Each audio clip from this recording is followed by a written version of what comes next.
मैं लंकेश्वर रावण। आप मुझे पापी और अत्याचारी कहते हैं ना, परंतु मेरी आपसे एक ही विनती है, जब तक आप मेरे विषय में संपूर्ण जानकारी प्राप्त ना कर लें, मेरे चरित्र के ऊपर उंगलियां मत उठाइए।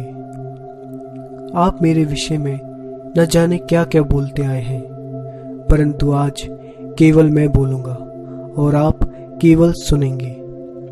आप मुझे राक्षस कहते हैं ना, परंतु क्या आप ये जानते भी हैं कि मुझे राक्षस क्यों कहा गया?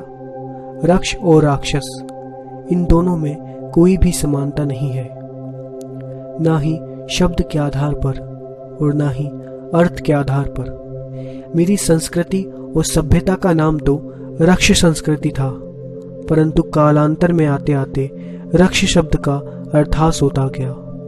अतिरंजना पूर्ण वर्णनों ने उसे ऐसा रूप दे दिया कि लोक मान्यता में वह दुष्टता और भयावहता का प्रतीक बन बैठा।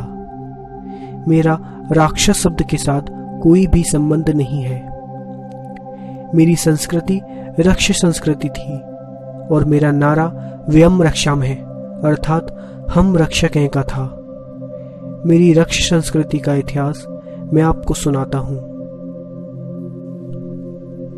मेरा जन्म आंध्रालय में मेरे पिताश्री ऋषि विश्रवा के आश्रम में हुआ था, जो कि भारत खंड के दक्षिण भाग में स्थित था। मेरी जन्म की आधारशिला भी एक विशेष उद्देश्य से रखी गई थी।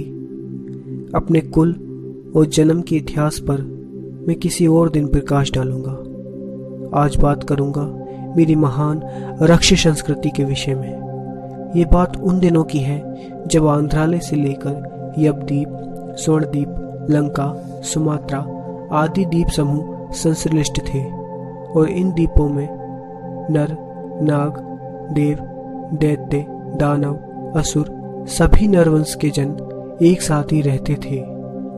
विंध्य के उस पार भारतवर्ष के उत्तरापथ में आर्यवर्त था।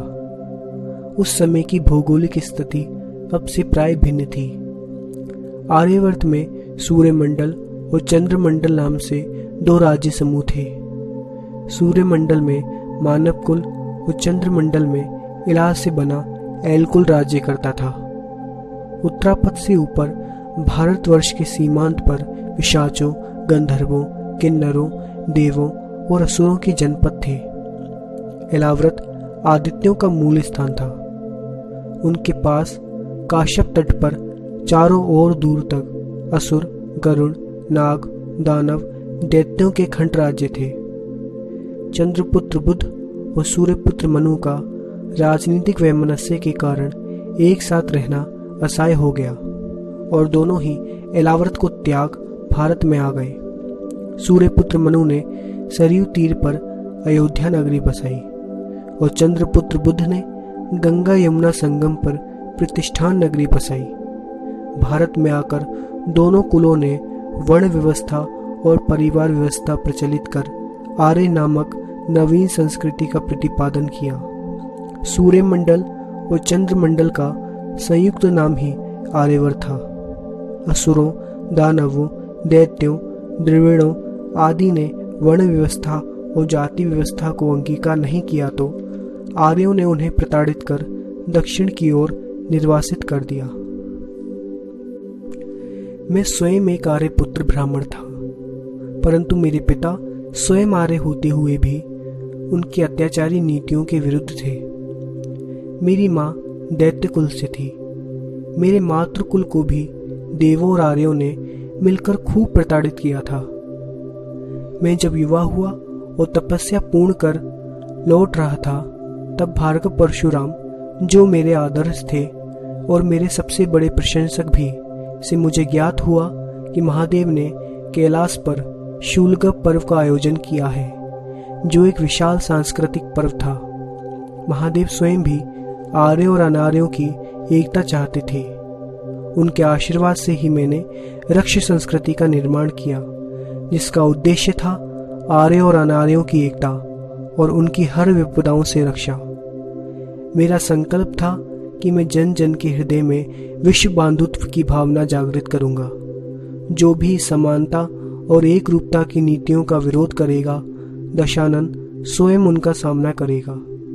यज्ञकर्ताओं तथा कृषिकर्ताओं को एक करने के लिए मैंने अपनी संस्कृति का नाम रक्ष संस्कृति रखा, जिसमें किसानों, मजदूरों, ब्राह्मणों एवं अन्य समाज में आर्थिक आधार पर पिछड़ों का समावेश था। देवेंद्र पुरंदर ने मेरी इस संस्कृति का खूब विरोध किया और मुझे रक्ष से राक्षस बना दिया।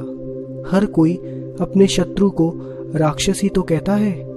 देवराज के लिए मैं और मेरे लिए देवराज राक्षस थे। क्या इस कथा का आपको इससे पूर्व ज्ञान था? यदि नहीं, तो आपको मेरे चरित्र पर उंगलियां उठाने का कोई भी अधिकार नहीं है।